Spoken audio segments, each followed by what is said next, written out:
this land is now a sacred area in Richmond.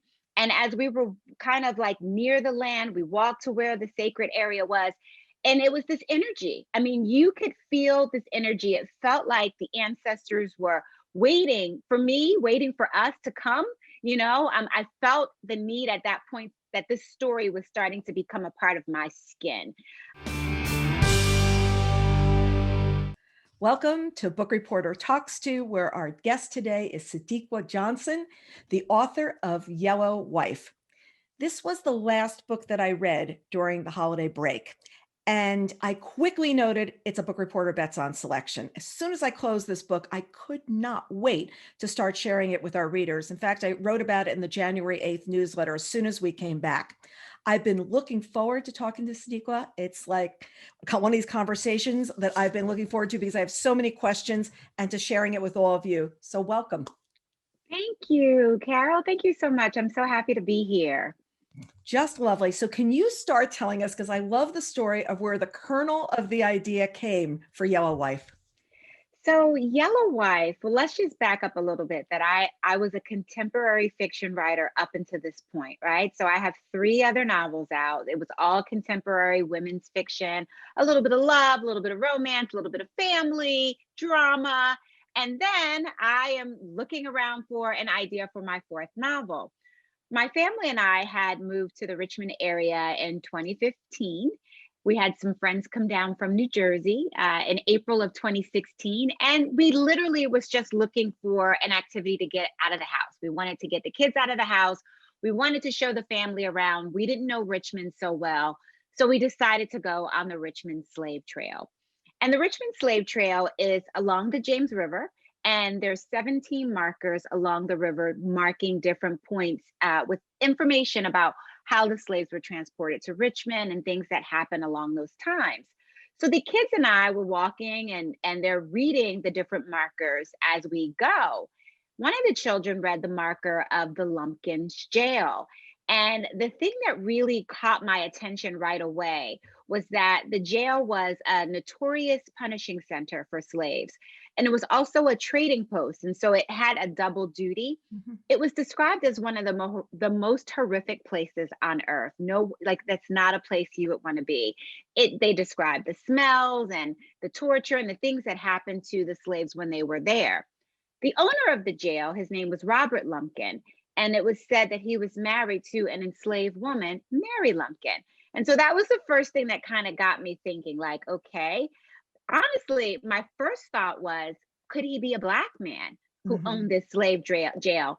And the reason why was because in the 1800s, Blacks and whites couldn't marry. So my first thought was, because that's a story that's not well known, that Black people also owned slaves. So I thought that was my first thought.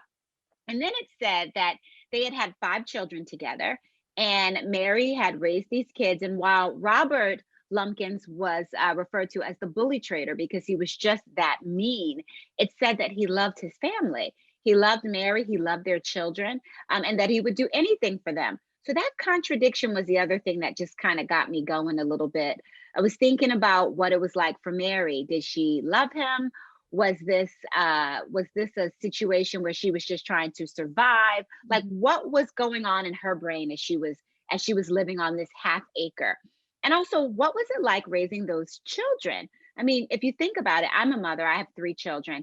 I can't imagine being in a circumstance where there's a jail with enslaved people, people are being tortured. You're married to the person who is, one of the traders and also known as the bully. What is all of that like? And that was kind of the beginning of the hairs on my arm starting to stand up a little bit, and I started to pay a little bit more attention. So it sounds like the story found you in a lot of ways. It's just that you're walking along like, oh, wait, what is happening here? And I also, the half acre was the part that really surprised me as well, is that's not that much property to be It's right not. on top of where the jail is, everything to be right there. Like their family was really living the whole experience. Yeah, and just to that point, that was the other thing, is because I live on 3/4 of an acre. And when I look out in my backyard, I mean, besides the fact that it's way too many leaves for like for our family to deal with. That's the worst part about it. But it's not even that, it's still not that much space for Hmm. all of these different things to happen, for you to have privacy in your life. And, for everything was overlapping. And Hmm. that was the thing that I kept thinking, how is it for these children? How is it for this woman when this is constantly overlapping in their lives? Yeah, yeah. So did you spend a lot of time walking that slave trail while you were researching and writing, or was that a one-time thing? It was literally a one-time thing. We walked the slave trail, and then it got to a point where the kids were getting kind of tired. So we couldn't finish the entire trail. But now my interest was piqued. So I needed to see the land where the Lumpkins jail was. So we get in the car, we drive to the end of the trail. We're on the parking lot where the jail was, and I'm just feeling this energy. Right next to where the jail used to be, there's also the African burial ground. And this was where they literally just dumped the bodies. There were no ceremonies. They waited until the dead bodies piled up. They threw them in the ground and they shoveled some dirt on them. And so this land is now a sacred area in Richmond. And as we were kind of like near the land, we walked to where the sacred area was, and it was this energy. I mean, you could feel this energy. It felt like the ancestors were waiting for me, waiting for us to come. I felt the need at that point that this story was starting to become a part of my skin. The energy was such that the kids started dancing. The friend who I was with, he started to pretend like he was playing the African drums, and it was almost a little bit ceremonious for us to feel that energy. And it was like kind of a homecoming. And Mhm. it was after that I got in the car. I feel like that all that energy just got in the car and followed me home, because for the next few days I just couldn't stop going online, googling, researching, just trying to find everything that I could about Mary Lumpkin, the Lumpkins jail, Robert Lumpkin, and what that was like for them. So that was kind of the beginning. Even before I knew I was going to write Yellow Wife, it was the curiosity of this moment in history that I hadn't heard of, Mhm. and just wanting to know more about it. That really was where it started. And there are these little nuggets of historical history that we don't really talk about. We go to school, we learn all these facts. We learn this war, this, but we don't learn these personal stories that are so much the historical, that become the historical fiction that we all love. And then we understand so much more of what's going on. I always joke that if history was taught differently in school, if it was told with stories like this, everybody would have so much more of a recollection of it and have so much Yeah, more feeling about it. that Instead is of if this true. battle was here at this place, this many people were killed. No, it's like, what are the stories of the people? So Mary Lumpkin inspired Phoebe. So tell us more about Phoebe, because I just love this character. Yeah. So, Yellow Wife, the story is based on Phoebe Delores Brown. Phoebe is a mulatto girl. The story opens when she's 17, and she's been promised freedom her entire life. She's the daughter of the master, with his favorite slave, Ruth, who is the medicine woman. And also, she's the seamstress of the plantation. So, she lives in the loom house. Phoebe lives in the loom house with her mother, but she's also favored and protected by the master's sister, who never married, never had children. And so she takes Phoebe on kind of as a prodigy. And so she teaches Phoebe to read, to write, arithmetic, history, and also to play piano. So Phoebe is kind of set aside from the other slaves on the plantation because of her training. Well, the master eventually marries a wife. And of course, the wife does not like Phoebe. She thinks that Phoebe thinks that she is more than a slave, and she has a problem with her from day one. A series of events happen, and literally the rug is pulled from beneath Phoebe's feet. Her whole life changes in an instant, and she finds herself thrust into the Lapierre jail, where, very much like the Lumpkins jail, slaves are sold, tortured, and abused on this jail. And she really has to figure out how to survive, not only for herself but also for her family. Yeah, because it's a bigger issue than just what, again, we don't want to go into all the events because we're not going to spoil anything in this book because there's so Right. much that happens and it just makes the story so much richer. So it's like we're tap dancing around everybody, just so you know. Um, but you described the plantation so well. So I want to stay there for a minute. I feel like I saw the plantation and the time that Phoebe was on that. I felt like I saw the loom house, the big house. Did you actually map it and draw and sketch what you thought each of those buildings would look like? So what I did was part of my research was that I visited plantations in Virginia. I have 3 children, but I grabbed my 2 daughters and I made them my research assistants. So I dragged them around Virginia to different plantations where we took pictures of the plantations. And I also did some research online. So what I would do was I would sort of map out the way the plantation looked. And this is the first book that I did this for. I have a wall near where I write, and I literally just put a collage up. And so I had the different houses, the house that what the big house looked like, what the plantation looked like, what I thought the loom house would look like. And it was kind of like a world building that I did on this wall. So I used that a lot to sketch it. The other thing that happens is once I have the image of what these things look like in my brain, the moment I get into the writing and I get into the scene, I'm like zapped there. So it's almost Mhm. like I drop down into a portal. And so I'm there. So much so, my kids are virtual school. I was doing some edits on Yellow Wife a few months ago. And my daughter came in and I was so into 1850. Like I was so there. Like she literally, like I jumped out the chair. She scared me so bad because I wasn't, my body was here, but my mind was really on that plantation with Phoebe. So, I get zapped into that portal and that's where all the magic happens. I could see that because when you're writing, the characters are so infused. And I know you have a drama background. Did that play anything into the way that you draw these very fleshed out characters? I mean, I felt like I saw all these people to the point where I was like, wait a second, there were no pictures in this book. How did I feel like I saw that so well? So is Yeah. that what you do?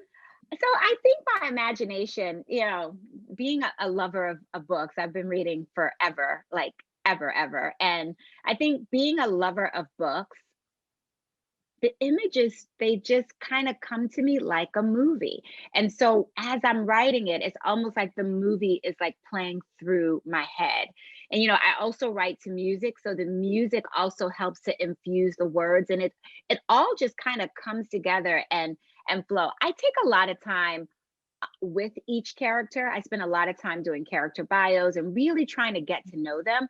So much so that when I step away from my writing for a couple of days, I almost have to coax the characters back to me. So I normally would start with like writing on my journal page when I hadn't seen Phoebe for a couple of days. I would just kind of write like, "Hey Phoebe, like how are you?" or "What is it you want me to know today?" Just little things to kind of get her back to talk to me again. So Yeah. that's usually how my process goes. And I love that Phoebe was born on Christmas Day. It made her feel even more special, and that little details like that make the character spark. So as you're reading, like, oh, her birthday's Christmas Day. So are those little things that were there at the beginning, or as the characters talked to you on second and third round, did those come in more? The Christmas Day was the beginning, and it probably was a decision that I made based on the story opened in March, and I also have to figure out how I'm going to move time along. And Mhm. so I knew I needed to get her off the plantation before Christmas. So that kind of helps me too with my place markers as I'm building the story along. Yeah, there you go. And how did you come up with her name? Because I love it. It's just perfect. I read the name Phoebe. I was visiting a plantation here in Virginia. I believe it was the Shirley Plantation, and they had a kitchen. They had the kitchen house still kind of intact, and on the walls they had different slave ledgers and different things like that. And I remember looking at it, and I read the name Phoebe, and that was the beginning of me trying to pick names of actual slaves. And so most of the story, most actually all of the names in the book are names that I either found on slave ledgers, Mm. I learned about them at the plantations, or my cousin actually did a family tree for us. And she was able to take our family all the way back to the 1700s.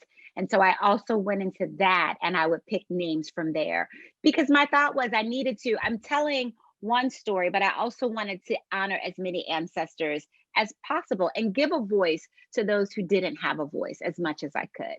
Yeah. And, and also there were house slaves and field slaves. There was like a hierarchy on the plantation as well.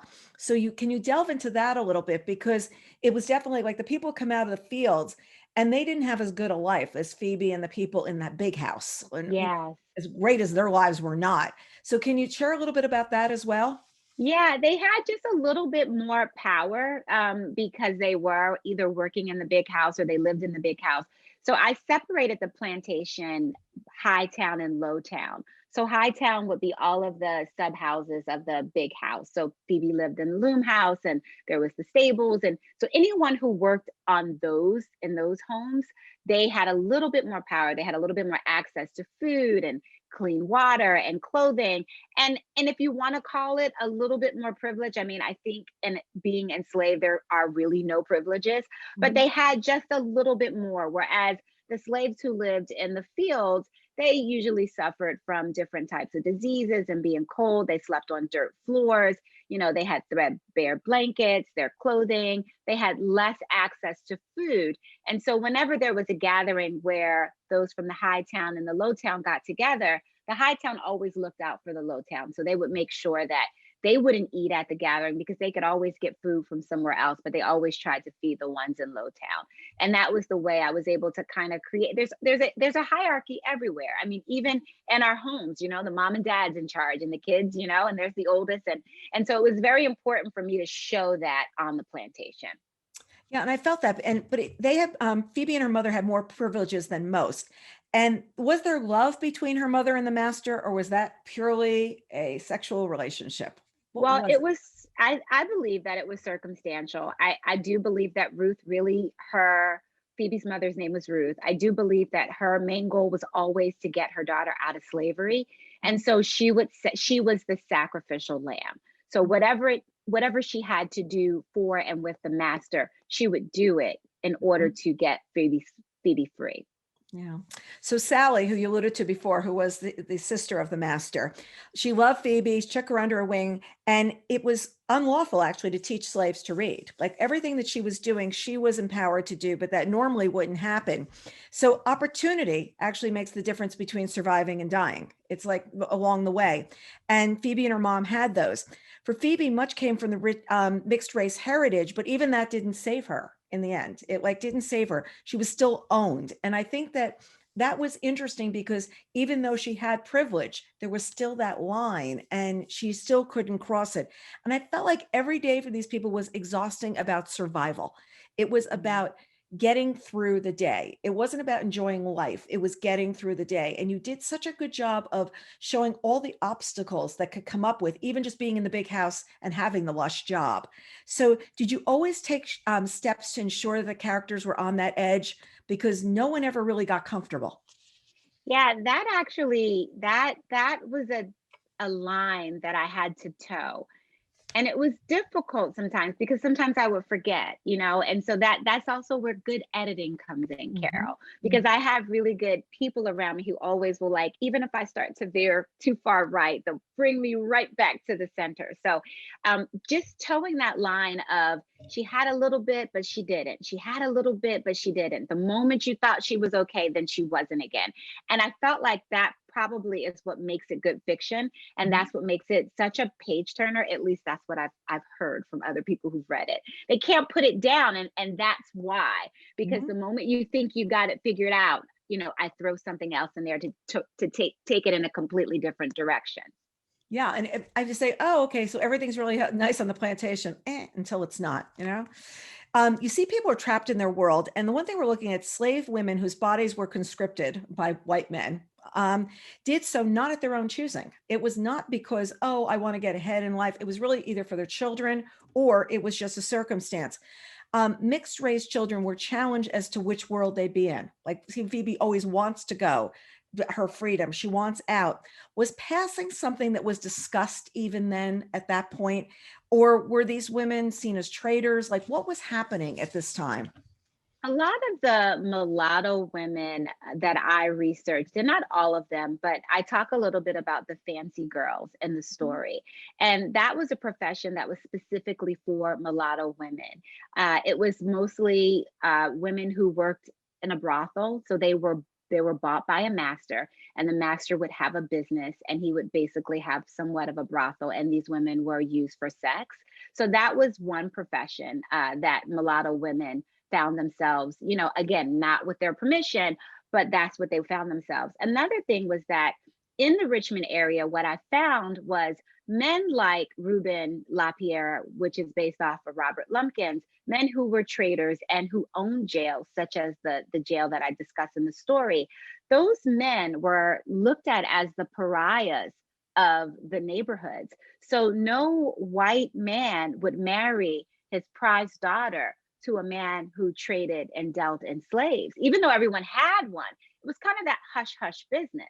And so they couldn't get a good wife, so they also married and had children and started a family with mulatto women. And so it wasn't just Phoebe and Ruben Lapierre in my story, but there were many stories like that I was able to find as I was doing my research. And so I think at one point in the story, Karina Hinton is one of Phoebe's friends, and she said, this is kind of the best that we can do. This is the best that we could hope for Mhm. as mulatto women. So she's promised freedom at 18. She's promised that she's going to be able. Did that actually happen? I mean, we read so many stories of people waiting for their freedom. Did that actually happen? Were there slave owners that said, "Okay, it's 18, you can go off on your own, move up north"? It depends. I think I probably came across one or two stories. A lot of times it was an empty promise. Hmm. And the cook says, something to the effect that, promises coming from the master, it ain't but dust, or something, she said, Yeah. because it was something that they heard often, but it was not always a fulfilled promise.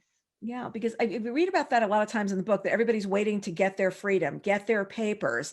And it just never seems that there are very many people that that would happen for. It was And a also too, fortunate. because it was a business. So even if the slave was related to the master, why would he just give up five, six, seven, $800, which was equivalent to, thousands of dollars? So if he let, even if it was his child, if he let that go, he was also letting money go.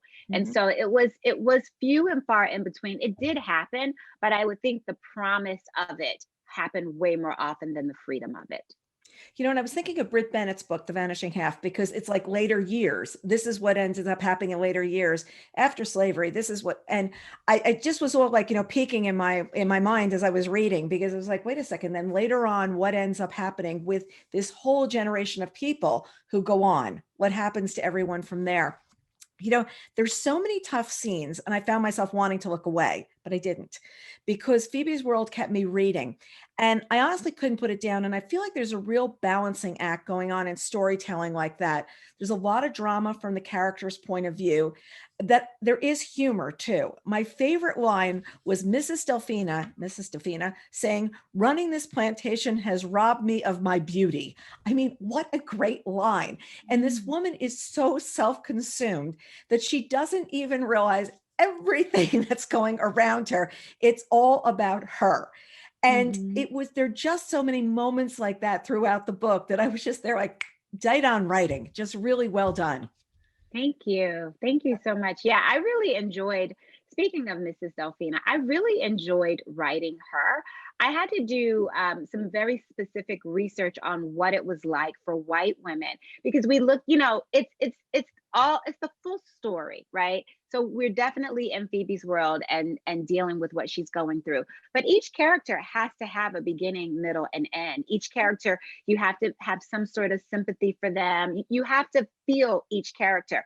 And so the research I did was like, what was it like for white women who lived on those plantations? It was isolating, and so it was very important for me to show that she felt isolated. She's the only white woman on the plantation. There's no one for her to talk to. There's no one for her to, communicate with, who can understand what she was going through. And she still wanted to be beautiful, and she wanted her husband to love her.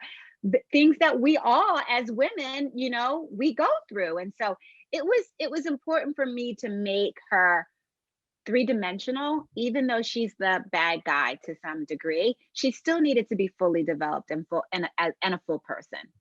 Well, she still hears her husband is leaving with the other woman. Like, and he says, I'm going to go on and I'm taking her with you. And she doesn't have a choice in the whole thing. In a lot of ways, she's trapped as well, but she doesn't Yeah. realize she's trapped. Yeah. She's just putting on makeup and putting on her beautiful dresses. They change all day long too, which is the thing that constantly kills me is these people just change their outfits all day long to go down to breakfast, lunch, and dinner. So Yeah, to that walk was the her day. plantation. She had a different dress to walk the plantation, a different, yeah. And it was all consuming for women like Mrs. Delphina. Yeah. But then when the parts are hard, when the writing is hard, do you write and then you can get up from your chair and immediately go back into, I mean, you were saying before, if your daughter came in, I was like, oh, Yeah. why are you here? Do you find it tough to finish writing these scenes and then go back to real life or go back to your life? So there are a lot of really difficult scenes in the book, and like you, when you said you didn't turn away from them, I appreciated that because for me as the writer, I felt like it was important for me not to shy away from it. Like I had to write it the way it happened because it happened, and I think we owe it to those people Mhm. who have gone through this to understand really what happened. So it was important for me to show it the way it happened.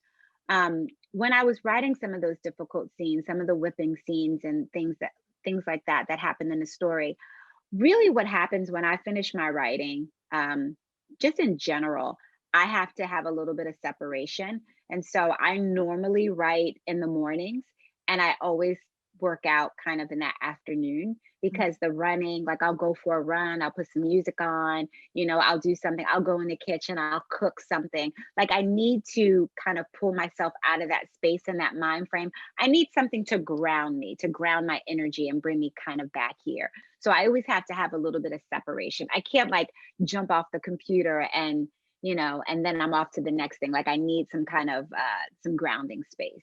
Yeah, and it's also to get yourself out of their heads and get back into the real world heads because you could see how much you were really in your characters' heads and that's one of the reasons I think the story moves so seamlessly because you were really feeling with them. And I loved when you were saying before that, sit down, Phoebe, talk to me, tell me what's going on. You really felt that was the vibe that was going on with your writing.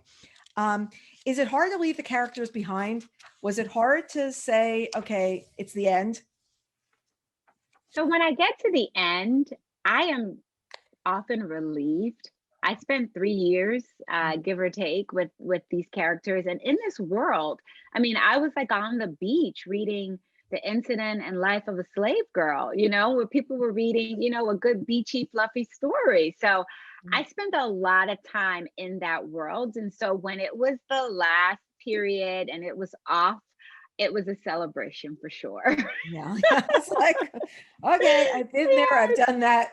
Where's light and frothy and bring it on, But I do think about them. I mean, so I'm working on my fifth novel now, and I was kind of working with a character, and I accidentally wrote the name Phoebe down. So she's still right there. She's still right there. I was in the kitchen the other day, and I was thinking something, and then Phoebe popped in my mind. So she's right there. But we've made peace with the distance now where we are, in this next phase of our lives together.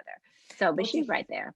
she's right there, but you don't sit there saying to children, Phoebe. Yes, no. You haven't No, gone that far. it's the next character that I have to remember. No, her name's not Phoebe. No, this is not about Phoebe. No, that's what Phoebe would say, so that's how Phoebe would say it, but that's not how this next character would say it. So I just have to kind of self-correct. Like Phoebe is not cleaning your room. You're cleaning your room. Yes. Like what's going on? Is there more reading for people to do? Like any reference titles? Do you have them on your website? Because I felt like your research was so strong on this. Have you? I know they're in the back of the book, but is there any other place that you've shared all the titles?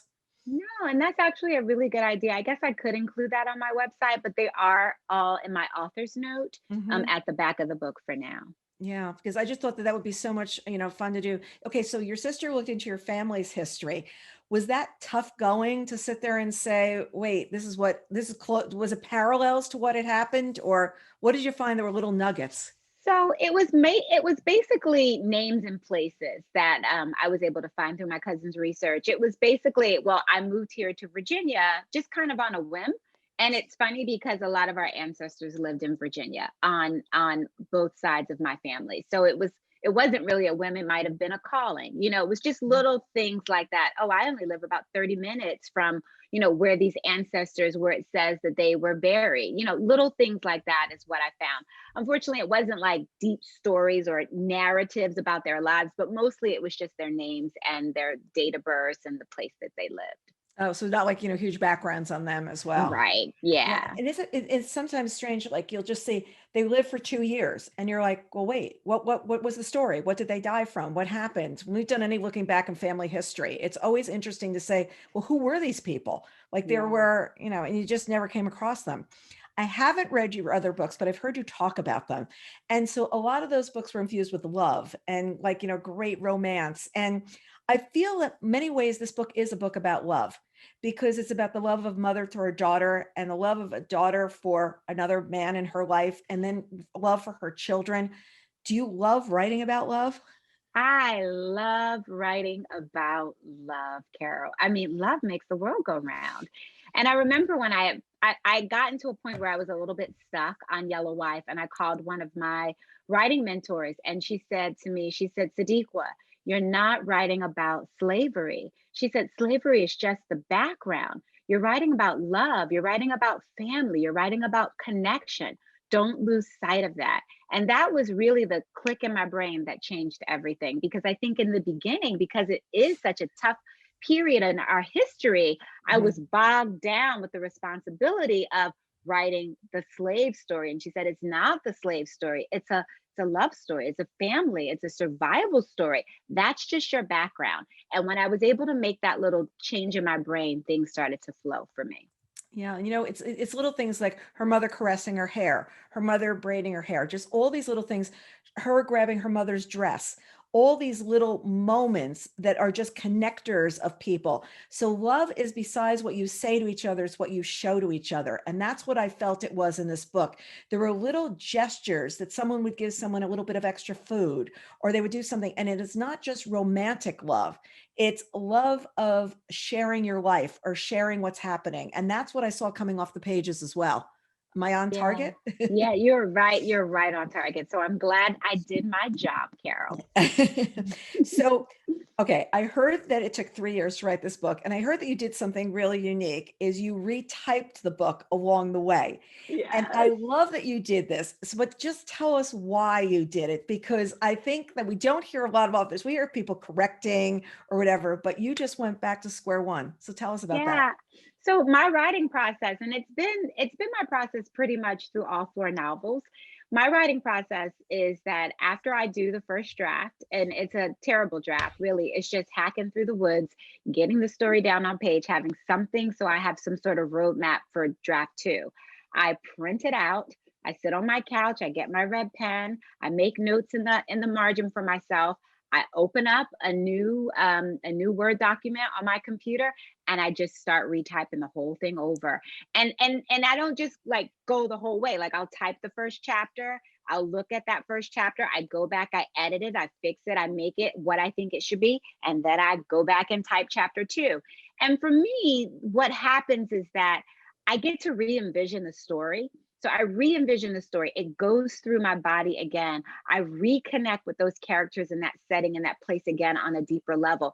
And I also weed out the things that I don't need, because when you retype, you find that you're a little bit lazier the second time. Mhm. So you don't want to just retype stuff that you don't think you need. And so it's also part of the editing process for me in that retyping. And so I do that maybe 2 to 3 drafts. I'll retype it. For my first book, Love in a Carry-On Bag, I think I retyped it 6 times. I think Wow. 6 drafts I retyped it. And then as I went along and I had an agent involved and the editor involved, I didn't have as many times to retype it, because once they get involved, then they're putting edits in the margin and the line, the line edits, and it just makes it a little bit more difficult. So before I get to that phase and it's just me and the work, I retype it. Yeah. It's interesting because one of the reasons I read it as the last book was I had like a day left and it was a slim book. And I really love that this was a book that it was 272 pages, because a lot of books I feel these days are bloated and there's too much in it and it doesn't need it. And you could just pull this out and move the story along. And what I felt here is that the tight prose really was what made me love the book all the more, because I was floating through it, as opposed to, okay, all right, I'm there, I'm there, I'm there. It was every Mhm. single, like, I felt like every single paragraph and page was moving a story along. And you don't see that all the time. So whatever you did along the way, just know I did end up seeing it. Paid off. Thank you. Thank you for that. And that's always my goal when I'm writing a book, because I'm actually a hard audience to write for, just me Mhm. personally, because I agree with you. I don't want to read a bloated story. I also want to be doing, I want to be learning while I'm reading. So Mhm. I need to be learning something about craft. So I need to learn about craft. I need to be entertained, and the story needs to move along quickly. And so a lot of times when people have asked me, like, who's your audience? Who are you writing for? And the real answer is, I'm writing for me. I'm writing the book that I want to pick up and devour and read in a couple of, sittings. And I want to be thinking about it when I walk away from it, like that. So I'm writing for me and any other reader who's like me. Yeah, exactly. And I think that that's what I was seeing. And it definitely worked. And a lot of times people say, oh, I wrote really tight. And I'm like, that's not tight. That's not that tight. I'm not going to spoil the ending for readers, but it was so satisfying. It wraps so well. And there's so much love once again in those pages and news. And I pictured readers of those letters reading them and smiling and do their own version of a fist bump to each other about like where lives have ended up, seeing life on the other side. Am I right that you wanted people to feel like, okay, everybody, let's do a little exhale here? So I also feel like now books don't end. I don't know if this has been your feeling about some books. It's like you get to the end of a book, but you don't have any sort of satisfaction that things happen. And I understand that you don't want things neatly tied up in a bow. Like Mm. that's like the old way of writing, years ago. But I felt like there has to be some sort of middle ground. So I like to be satisfied again at the end of the book. And I've read several where that's not the case. So it was important for me to give my reader something. I'm not sure that I want to write a sequel. That comes up a lot. I kind of Mhm. need a break from this Mhm. period in history, but I wanted to give my reader enough that if I decide that I never write a sequel, you've got what you came for. You got Mhm. your money for your book, and you leave satisfied. But I also feel like it wasn't one of those speed up to the ends. Like sometimes in the last 10 pages, it's like, oh, wow, well, that was about 5 chapters that could have been spread out and, consolidate the others. I felt like it was perfectly paced there as well. And that's an art as well, to be able to sit there and wrap it and feel like you were satisfied. But there's a lot of depth in those last pages. But I felt like I had a great experience. And I went back and reread those last night, in fact, because I said, I just want to see like where the story ended up and where it's shaped. So bravo to you. Well, thank you. Thank you very much. So you've talked a lot about history repeating itself. And right now there's a huge hue and cry for more Black voices to be heard. And it's something we've heard in publishing before. Are you confident this time that the voices are going to continue to be heard?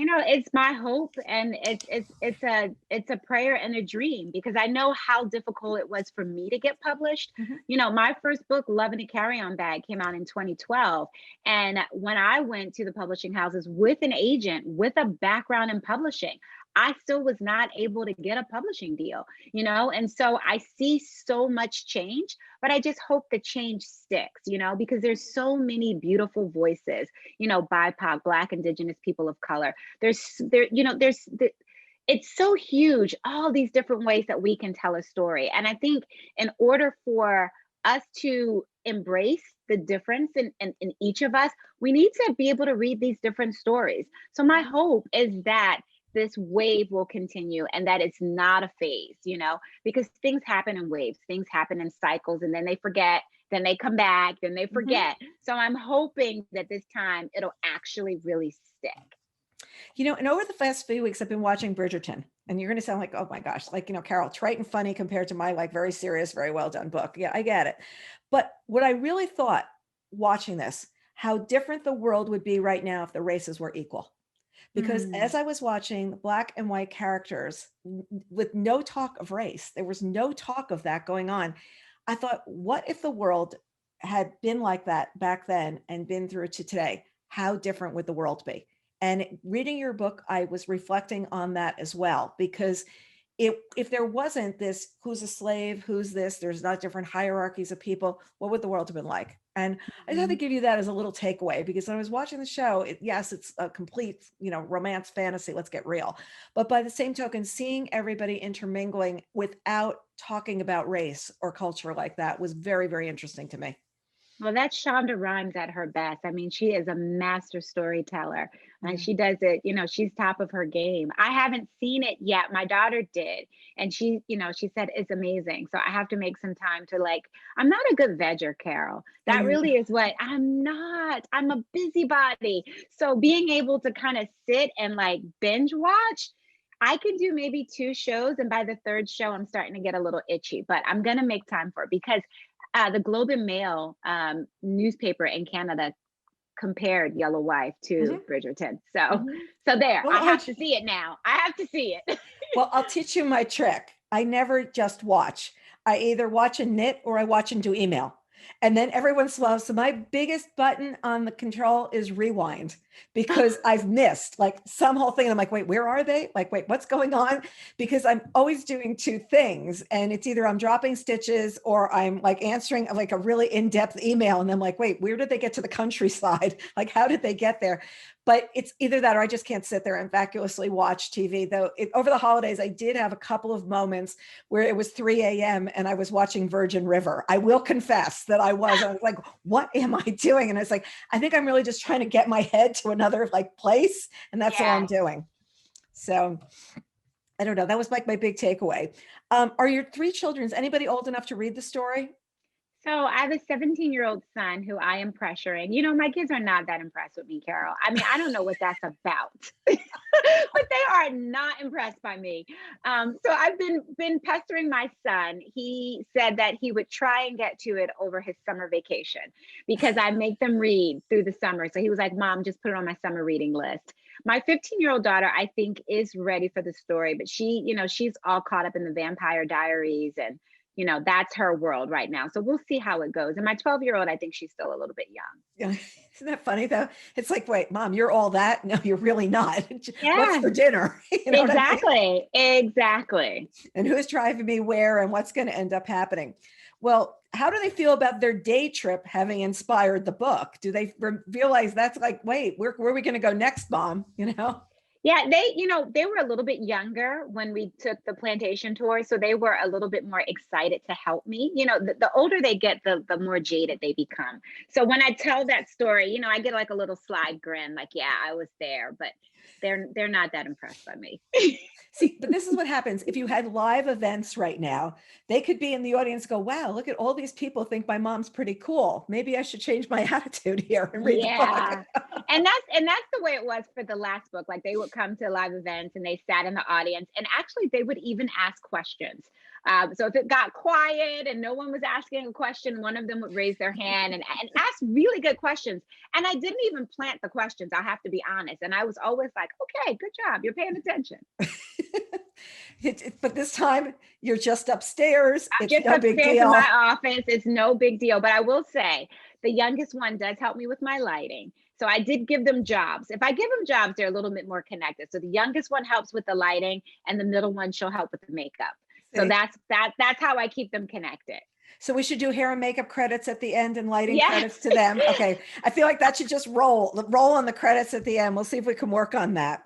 So you started your career in children's publishing, and gee, I don't know if it was a big book you worked on. What was it? 3 books by J.K. Rowling. I mean, seriously. So what was that like? And what did it mean? What did it teach you? What did you take away from her that when you said, when I'm an author someday, this is my thing that I want to still do? Yeah, that was an amazing experience actually, because I working on the first Harry Potter book, feeling the energy of the publishing house, wanting it to be something big, and it just wasn't just yet.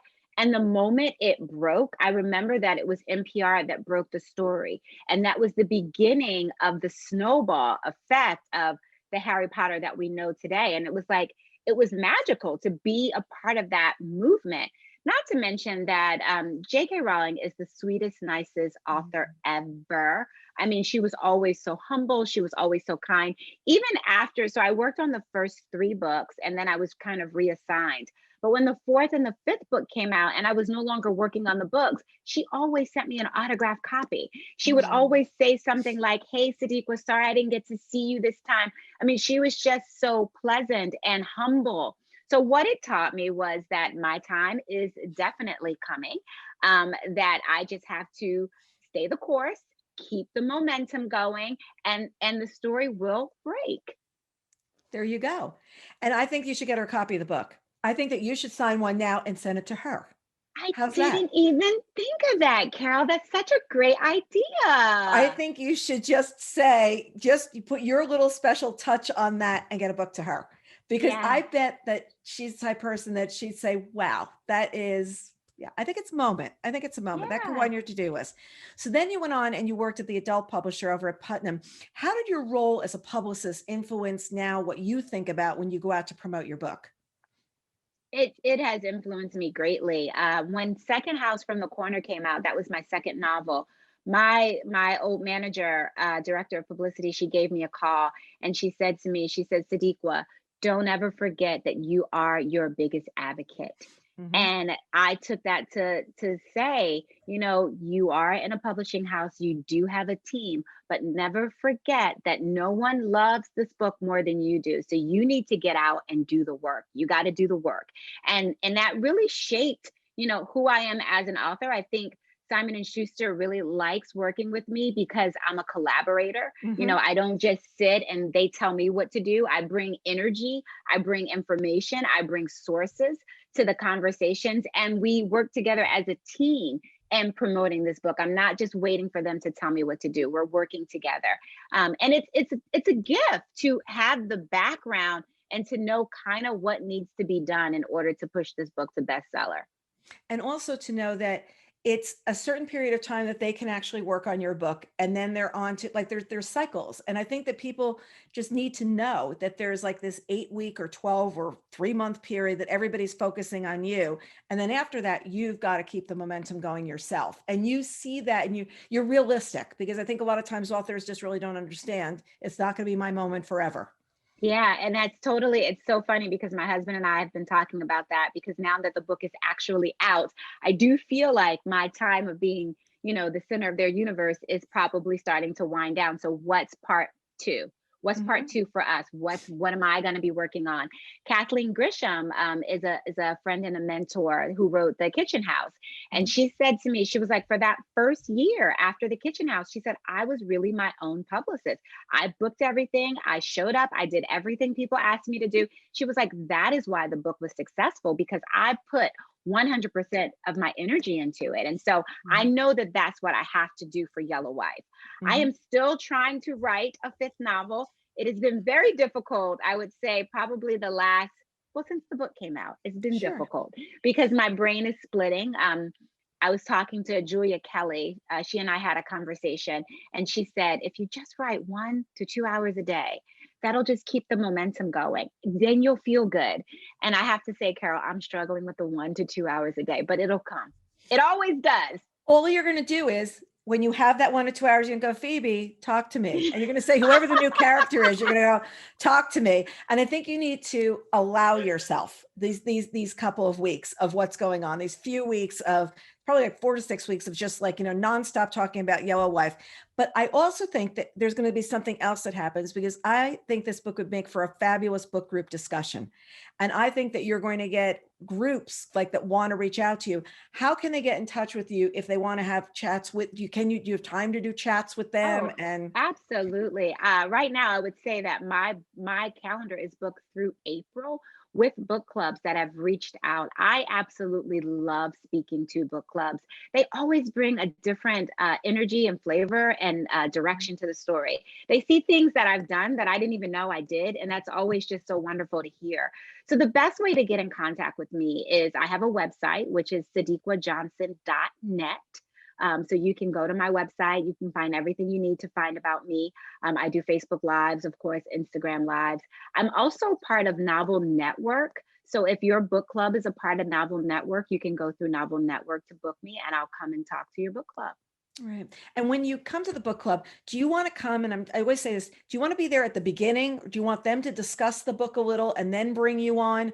What have you found that really works the best? Because sometimes everybody shows up, they want you there, and they're still talking about like what their kids did that day, you know? I always allow for 15 minutes. So I say, if your book club meets at 6 o'clock, I'll come at 6:15. So that gives them time to say, hey, Shirley, what you making for dinner? All of those little chit chatty things that they need to do. So when I show up at 6:15, we can really like get down to the business of the book. And it usually works well if there's like kind of one person who's kind of the moderator. So maybe they've all given her the questions or him the questions, and they ask, or they're someone's monitoring the chat, or that is usually a good, like kind of how you and I are talking. I find that creates a really robust discussion when we do it that way. Yeah, so that there's some this going back and forth of what to do. Also, if you're in a book group and you go to book her, this is really important. Tell her what time zone you live in, because you'll be surprised. We've been doing these Bookachino live events, and my Zoom will open up like an hour later. So-and-so's in the room. And I'm like, they were in Central Time, here we go, Mountain. And it literally happens. So do make sure you like share that kind of information as well. Was Yellow Wife always the title of the book, or did that something that came up along the way? Yeah, Yellow Wife was always the title. And I'll tell you how I found it. I was doing some research online, actually. So it's not anything that I read, but I found some portion of a copy of Robert Lumpkin's will. And in the will, it said, I leave all of my real estate and my fortune or my money to my yellow wife. And he meant Mary Lumpkin. And then he left something else to his Black concubine, because of course he had more than one woman. And so I thought, yellow wife, that's an interesting way to describe her. And so I wrote it down. I made it the title, but I'm always very flexible. So all of my titles have stuck, believe it or not. Wow. The title that I come up with, they have all stuck. And I said, if my editor, my agent thinks that this is not a marketable title, I'm fine with changing it. But they loved it. And so it stayed the whole way through. No, it completely works. Was this always the cover? Because I just love the cover. You notice I wear yellow today, work with your cover. Yes, well, thank you. The cover we went through, I'm very fortunate that my publishing house brought me in on the cover. Even from the very beginning, they asked me, like, what was I thinking when I was reading the book, when I was writing the book? Was there any images that I had? So we kind of talked it out, and we went through 4 different rounds of jackets. So this was on the last round. And what I was able to add to this beautiful cover was, if you look in the skirt of her dress, you kind of see you see Richmond in the background. Well, that is Richmond. So that's a city in the background. So this is kind of like old timey Richmond, the 1800s. So I was able to add that into the background because I thought that was kind of important. It kind of ground the book in the place. And I also love that sewing machine kind of in the background because she worked at the loom house and she was a seamstress. So those were the things that I was able to add. But I think they did a great job with the textures and the colors and everything. And the key, like right across the middle. Oh yeah, the key was, and the key was also too, because she keeps a journal throughout the story. She keeps a diary. And so I wanted to kind of be like the lock and key, but also the jail, that also symbolizes locking up the jail. So it has a lot of symbolism in it. And I do like the little typewriter in your background for your symbolism right now. It did not go unnoticed by me at all. Just figure, she just typed down a few lines, whatever. So last night I also listened to a track of the audiobook, which is narrated by Robin Miles. Did you have a hand in selecting her to narrate it? Oh, she narrated Second House from the Corner as well. And when we were working on the narrators, the salesperson asked me if I liked Robin Miles. I think he asked me if I liked her or would I want to use her. And I was like, absolutely. She did the first book. And that was just a quick email and it was done. So I was glad she was available because I've heard really good things so far about the audio. I've only listened to the intro, which I thought the first page that she read was really good. So I don't normally listen to the audio of my own books. You won't even believe this, Carol. I literally just started listening to audiobooks like a week ago. Okay. I'm such a reader that I don't read on Kindle. I still read an actual book. Like I'm so old school, but I'm like, Sadeqa, you gotta like pick it up a little bit. So I started listening to my first audiobook and I'm enjoying it. Well, you know what it is? Sometimes I can get more done if I can listen to audio. When I used to drive into the city, we live in New Jersey. When I used to drive into the city, there was a long time in the car. And there were Yes. times where we were through many, many discs on the way in the car. And yeah, what I find is it's a different kind of experience. And it made me think about, I know you typed your book a few times. Did you ever read it out loud for cadence? Oh, Because I always audio read it is out so loud. big, you can tell. Yeah. I always read it out loud. And the reason why is because if I'm tripping over the words, then I know that it's too many words. I have to take something out. So Mhm. I always read it out loud. Usually when I'm doing a draft, that's when I know that that chapter is finished. So I'll write it, I'll fix it, I'll edit it, I'll read the chapter out loud. If it's, I call it singing, right? So like if the chapter is singing back to me, then I know I can move on to the next chapter. But yes, I always read them out loud. Yeah, and it you could tell because the pacing and the voice really works like that because they're not, I think that's the reason you have 273 pages and not 369, because you know that it's like, okay, let's get this down. Those are extra words. What would I actually say? So for your next book, can we have a little hint of what the time frame is going to be? Sure. So the book that I'm working on now, I'm going to still work in historical fiction. I think I've been bitten by the historical fiction bug. I really, really enjoyed writing Yellow Wife. And so I think I'm going to stick with that, but I'm not going to go as far back into our history. So right now, this novel is shaping up to be in the 1950s. Hmm. It's a cross between, it takes place in Philadelphia. I grew up in Philadelphia. So it takes place in Philadelphia and it also takes place in Washington, D.C. It's another story about strong women and what they have to overcome. And it's the first time in a few books that I'm going to tell the story in two voices. So Oh, pray I'm for so me. glad. It's a little bit more difficult than I thought. I feel challenged, but I think you need to be challenged on every book. So it's going to be told from two different points of view. And so that's kind of where I am, but it'll be, full of all the things that you come to expect from a Sadeqa Johnson novel for sure. It's going to be love. There's going to be love in there as well, for sure. You Do you think already know. for the research, be 1955, do you think the research is going to be easier or harder? Simply because when you go back, you have like one lens on what's going on. And here you have so many more people's opinions and a different lens attached to the people still alive to interview. Start there. Yeah, so I will say that when I was researching Yellow Wife, I actually had to leave the house and go out and Mhm. find the information. So far, and I'm only on the second draft, so it doesn't mean that I'm not going to do it. But with COVID, I can't really go to Philadelphia and poke around the way I want to. So far, I've been able to do most of my research kind of online and reading articles and that sort of thing. And I think it being 1955 versus 1850 does make it a little bit easier, but there are some things that I just can't find. So I know I'm eventually going to have to go out and feel it, feel the energy, drive through the neighborhoods and go to the library or maybe even go to the Philadelphia Inquirer and get some of the old, newspapers and that sort of thing to really put me in that people places things sort of feeling that I need in order to tell the story. Yeah, because it's like what they're eating, what they're doing. It's all that period that you have to get right, that you have to nail right. And this time people will actually know. For 1865, there's nobody around. Hey, she's got a little wrong. They didn't really eat Yeah. that. It's okay. We can let her slide. We don't know any better. Well, I look forward to seeing what you write next. I feel like I should go back and read 3 other books. And Mhm. I'm so glad you are staying with historical fiction because I think you've got a real knack for writing it. So, congratulations on a book well done. Readers, you're in for a real treat with this one. I think you're going to really enjoy it. So, thank you for joining us. Thank you so much for having me. It's been such a pleasure to be here with you today. And to our readers, we look forward to seeing you next time on Book Reporter Talks To.